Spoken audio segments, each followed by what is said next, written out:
윤호중 비대위원장이 강력 입장을 냈습니다. 지금 조금 전에 이준석 최고 발언, 권성동 원내대표 발언 제가 실시간으로 전해드렸잖아요. 재협상을 사실상 당대표, 원내대표 모두 다 시사를 했고 이건 합의안을 뒤집는 상황으로 갈 수 있기 때문에 윤호중 비대위원장이 국민의힘이 합의를 파기하는 즉시 검찰개혁법안을 강행 통과시킬 거다라고 얘기했습니다. 근데 지금 검찰개혁법안이라고 표현한 거 보니까 합의안이 아니라 애초에 민주당이 추진했던 원안, 검수 완박, 그러니까 6개 범죄 모두 수사권을 박탈하는 원안을 강행할 수도 있어 보입니다. 이 말은 합의 깨기만 해봐라 라는 일종의 경고일 수도 있겠는데요. 뉴스 속보로 전해드리면서 전재수 의원님, 조금 전에 그 최고에서 뒤집을지는 않을 거다. 그리고 권성동 원내도 합의를 뒤집지는 않을 거다라고 했는데 예상과 다르게 재논의해야 한다라고 권성동 원내조차도 얘기를 했고 윤호중 비대위원장이 그러면 강행이다라고 했어요. 이거 강행은 원안입니까? 그러니까 이게 합의를 파기하는 그 후폭풍은 정말로 이게 누구도 예상하기 어렵습니다. 그렇죠. 왜냐하면 이게 지금 검찰개혁안 합의안에 대한 내용뿐만이 아니고 지금 새 정부 출범을 앞두고서 이게 총리를 비롯해가지고 18개 이제 부처 장관 인사청문회까지 다 돼 있고, 그다음에 국민의힘에서 이제 원내대표가 선출된 지 얼마 되지 않았는데 원내대표가 합의해가지고 의총에서 추인까지 받은 게 최고위를 통해서 이게 뒤집어진다 그러면 이 지금 국민의힘의 지도력, 지도부가 붕괴하는 것이거든요. 그렇기 때문에 아니 이거를 누가 이 후폭풍을 감당할 수가 있겠습니까? 그렇기 때문에 저는 이준석 대표가 상당히 저는 갑자기 이렇게 나오는 게 좀 의아스럽습니다. 지금 사실은 이준석 대표의 처지가 지금 오늘 내일 하는 거 아닙니까?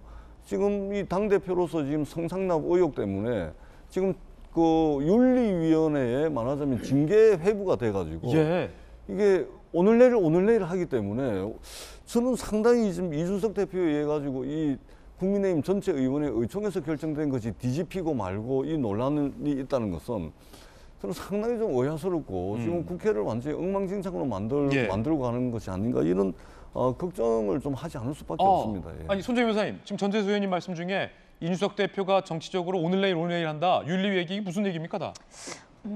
성상납 관련해서 이제 징계 혐의가 있는지 없는지에 대한 징계 개시가 있었던 상황이죠.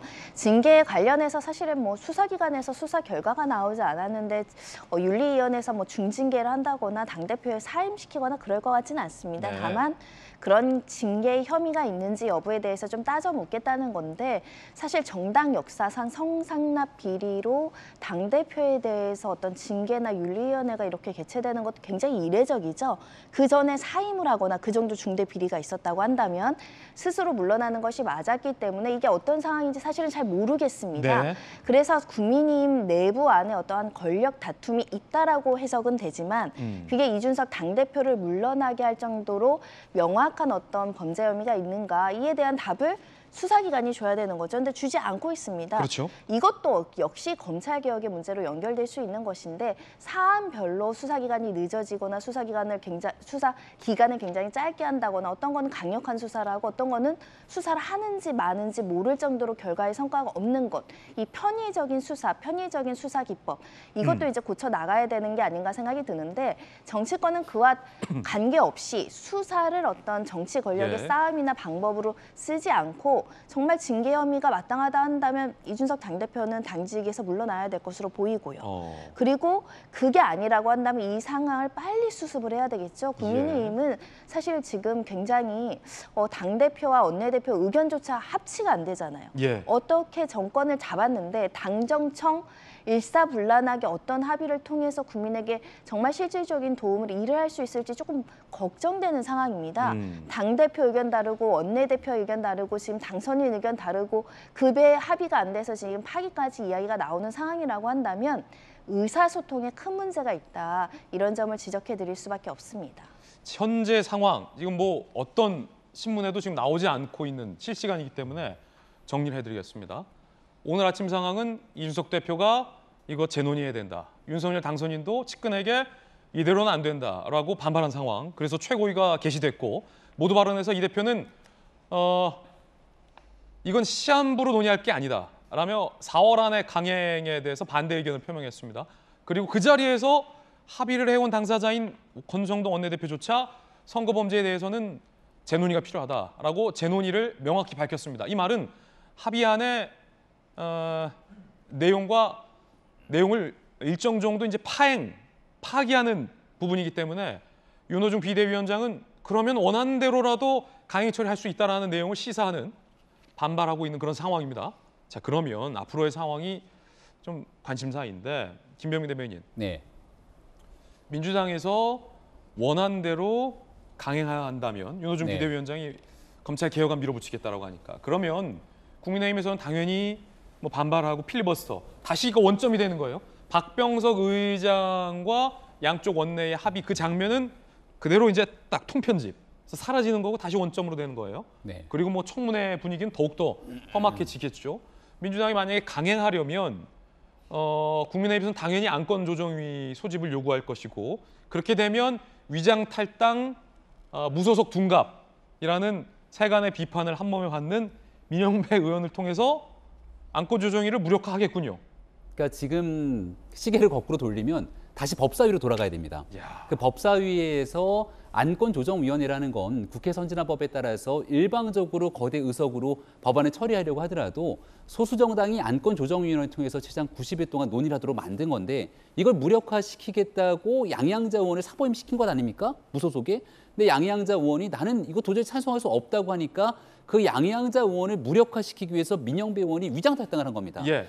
근데 그렇게 되면 이 민영배 의원의 위장탈당을 그대로 용인하면서 안건조정위원회를 구성해버리면 이거 법사위 후폭풍이 만만치 않기 때문에 않겠죠. 민주당 내부에서도 들썩들썩 거렸던 사안이거든요.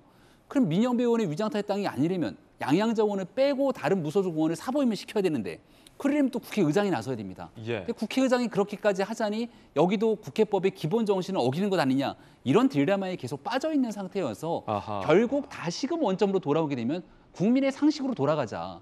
왜 문재인 대통령 임기가 진짜 얼마 안 남아 있고 새 대통령 출범이 눈앞에 와 있는 상황 속에서 무리하게 그 법안을 지금 꼭 통과를 시켜야만 되는가? 예. 형사사법직의 근간을 흔들게 되는 시간을 갖고 입법 공청회 등을 통해 많은 전문가와 국민의 의견을 수렴하면서 한 걸음 한 걸음 내딛으면 될 일을 무리하게 추진하려다 보니 다시금 원점으로 돌고 돌아 여기까지 오게 된 상황 같습니다. 원점으로 돌아갈 가능성이 크고 분위기는 더 험악해지고 이준석 대표가 공청회 요구하고 있지만 민주당에서는 4월 안에 통과하려면 공청회하고 언제 통과하냐라고 거부할 상황이 크고 그렇게 되면 똑같이 민주당에서는 강행, 국민의힘에서는 필리버스터 통해서 반대하는 입장.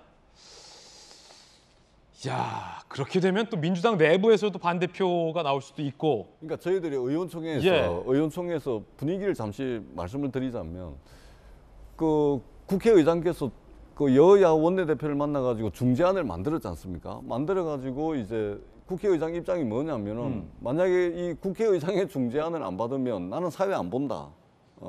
그러니까 이 무조건 받으라. 뭐 이런 입장이었거든요. 그러니까 민주당 입장에서 뭐냐면 사실은 선택의 여지가 없었던 겁니다. 그거 아니면은 국회의장께서 사회도 안 보셔 뭐 못하겠다는 입장이었거든요. 그렇기 때문에 불가피한 선택으로 이제 받은 것인데 지금 국회의장이 말하자면 권성동 원내대표도 여러 차례 만나고 그래가지고 만든 안을 의총까지 해가지고 했는데 만약에 이것이 합의가 불발되고 법안 처리가 안 되면 앞으로 원내대표 사이에 어떤 신뢰관계를 가지고서 합의를 할 수가 있겠습니까? 예. 원내대표 사이에 신뢰가 완전히 붕괴되는 거거든요. 그다음에 지금 원내대표 임기가 1년인데 1년 동안 원내대표 사이에 이 신의라든지 정치적 신의라든지 이런 것이 완전히 사라져버리고 붕괴된 상황에서 국회에서 어떤 것을 약속을 하고 어떤 것을 할 수가 있겠습니까? 그렇기 때문에 저는 권성동 원내대표께서 저렇게 말씀을 하시는 게 참 이해가 되지가 않는데 저것은 국민의힘 이 원내 지도부가 붕괴될 수 있는 상황입니다. 그렇기 때문에 저 부분은 다시 한번 당선자와 또 당대표와 원내대표 사이에 좀 긴밀한 의사소통을 통해 가지고 단일안을 좀 만들어내는 것이 좋지 않을까 그렇게 생각을 합니다. 예. 원내 지도부 붕괴 언급까지 지금 여러 차례 주셨어요. 그 상황입니다. 여러분들이 보시는 상황이 이 상황입니다. 다시 검찰 얘기로 돌아와서 검찰 내부는 반발하고 있습니다. 공직자 범죄, 원전 경제성 평가 조작 의혹, 대장동 사업 특혜 의혹, 산업부 블랙리스트 의혹, 선거 범죄, 청와대 울산시장 선거 개입 의혹, 함영수사 의혹, 의혹의 의혹. 중재안 통과 시 검찰 수사 올수도 된다라며 검찰 얘기입니다. 검수완박 중재안 따르면 선거 공작 수사 못한다. 정치인이 발 뻗고 잘 수 있게 만든 법이다라고 검찰 내부는 반발하고 있습니다.